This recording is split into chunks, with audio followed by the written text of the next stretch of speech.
ഈ channel subscribe ചെയ്ത് bell button click ചെയ്യൂ. വാഹന ലോകത്തെ വാർത്തകളും വിശേഷങ്ങളും നിങ്ങൾക്ക് നോട്ടിഫിക്കേഷനായി ലഭിക്കും. ഒരു തികഞ്ഞ ഇന്ത്യക്കാരനു മുന്നിൽ തലകുനിച്ച് ഫോർഡ്. ടാറ്റയുടെ കാറുകളെ തള്ളിപ്പറയുന്നതും പുച്ഛിക്കുന്നതും അടുത്ത കാലം വരെ വാഹന പ്രേമികൾക്കിടയിൽ ഒരു വലിയ ഭൂരിപക്ഷത്തിന്റെ വിനോദമായിരുന്നു. കാർ ഉണ്ടാക്കുന്നത് ടാറ്റയ്ക്ക് പറഞ്ഞ പണിയല്ല എന്നവർ നിരന്തരം വിളിച്ചുകൂകുകയും ടിയാഗോ മുതൽ അങ്ങോട്ട് പുറത്തു വന്ന ടാറ്റ കാറുകളുടെ വൻ വിജയങ്ങൾ ഒരു പരിധിവരെ അവരെ നിശബ്ദരാക്കിയെങ്കിൽ കൂടിയും മുൻ പറഞ്ഞതിന് സമാനമായി കാർ ഉണ്ടാക്കുന്നത് ഇന്ത്യക്കാരന് പറ്റിയ പണിയല്ല എന്ന് പരിഹസിച്ച് രത്തൻ ടാറ്റയുടെ ആത്മാഭിമാനത്തിനു മേൽ കുതിര കയറിയ ഒരു അമേരിക്കക്കാരൻ ഉണ്ടായിരുന്നു. കാർ ഉണ്ടാക്കുന്നതിൽ അതികേമന്മാർ അല്ലെങ്കിൽ കാർ കണ്ടുപിടിച്ച ഫോർഡ് കമ്പനിയുടെ ചെയർമാൻ ബിൽ ഫോർഡ് 1998 ഏറെ പ്രതീക്ഷയോടെയാണ് ടാറ്റ മോട്ടോഴ്സ് ഇൻഡിക പുറത്തിറക്കിയത്. ഇന്ത്യയിൽ പൂർണ്ണമായും നിർമ്മിക്കപ്പെടുന്ന ആദ്യത്തെ കാർ എന്ന ഖ്യാതിയോടെ പുറത്തിറങ്ങിയ ഇൻഡിഗോയ്ക്ക് ആദ്യ വർഷങ്ങളിൽ വിപണിയിൽ കാര്യമായ ചലനങ്ങൾ ഉണ്ടാക്കാനായില്ല. രത്തൻ ടാറ്റയുടെ സ്വപ്ന പദ്ധതി കൂടിയായിരുന്നു അത്. അക്കാലത്ത് ഇൻഡിഗോയുടെ പതനം അദ്ദേഹത്തെ മാനസികമായി തളർത്തി. കുടുംബത്തിൽ നിന്നും കമ്പനിക്കുള്ളിൽ നിന്നും പാസഞ്ചർ കാർ നിർമ്മാണം നിരത്തുകളിലുള്ള സമ്മർദ്ദമേറി. ഒടുവിൽ സമ്മർദ്ദങ്ങൾക്ക് വഴങ്ങി ടാറ്റയുടെ കാർ നിർമ്മാണം സെഗ്മെന്റ് വിൽക്കുവാൻ അദ്ദേഹം തീരുമാനിച്ചു.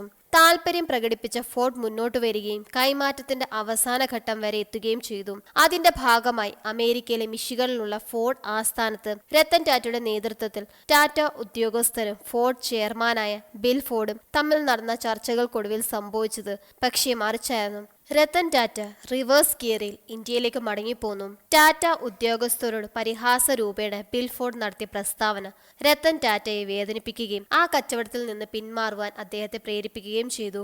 കാർ ഉണ്ടാക്കാൻ അറിയാത്ത നിങ്ങളോട് ഞങ്ങൾ ചെയ്യുന്ന വലിയ ഔദാര്യമാണ് ഈ ഏറ്റെടുക്കൽ. ഇതായിരുന്നു ബിൽ ഫോർഡിന്റെ പ്രസ്താവന. ഫോർഡുമായുള്ള കച്ചവടം വേണ്ടാന്ന് വെച്ച് രത്തൻ ടാറ്റയുടെ ശ്രമങ്ങൾ പിന്നീട് ടാറ്റ കാർ കമ്പനിയുടെ പുനരുദ്ധാരണത്തിൽ മാത്രം കേന്ദ്രീകൃതമായി. അങ്ങനെ ചെറു ഡീസൽ കാറുകളുടെ വിപ്ലവത്തിന് ബ്യൂഗിൾ മുഴക്കി.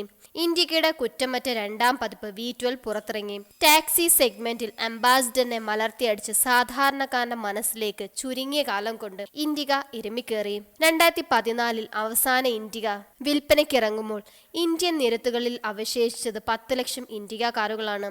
ഒറ്റ വർഷം 1.5 ലക്ഷം ടിയാഗോ വിറ്റുകൊണ്ട് ടാറ്റ ഒരിക്കൽ കൂടി മുന്നറിയിപ്പ് നൽകുന്നു, ഞങ്ങൾ കളി തുടങ്ങിയിട്ടേ ഉള്ളൂ. 2008 അതും സംഭവിച്ചു. 10 വർഷങ്ങൾക്കിപ്പുറം തങ്ങൾ അപമാനിച്ചിറക്കിവിട്ട അതേ മനുഷ്യന്റെ ബോംബെയിലെ ഓഫീസിൽ ബിൽ ഫോർഡും കൂട്ടരും തലകുനിച്ചു നിന്നു. രത്തൻ ടാറ്റയുടെ കനിവനായി.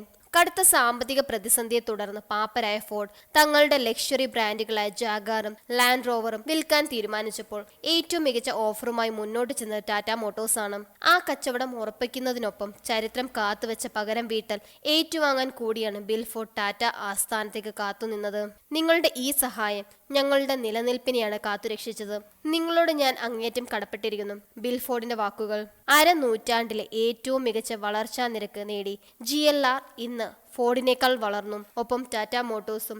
അന്ന് ഫോർഡ് ആസ്ഥാനത്ത് രത്തൻ ടാറ്റയെ അനുഗമിച്ച് പ്രവീൺ കഡ്ല എന്ന ഉയർന്ന ഉദ്യോഗസ്ഥനാണ് ഈ സംഭവം ലോകത്തെ അറിയിച്ചത്. അദ്ദേഹം ഇപ്പോൾ ടാറ്റ ക്യാപിറ്റൽസിന്റെ തലവനായി സേവനമനുഷ്ഠിക്കുന്നു. 9,300 കോടി രൂപയ്ക്കാണ് ടാറ്റ 10 വർഷം മുമ്പ് GLRനെ സ്വന്തമാക്കിയത്.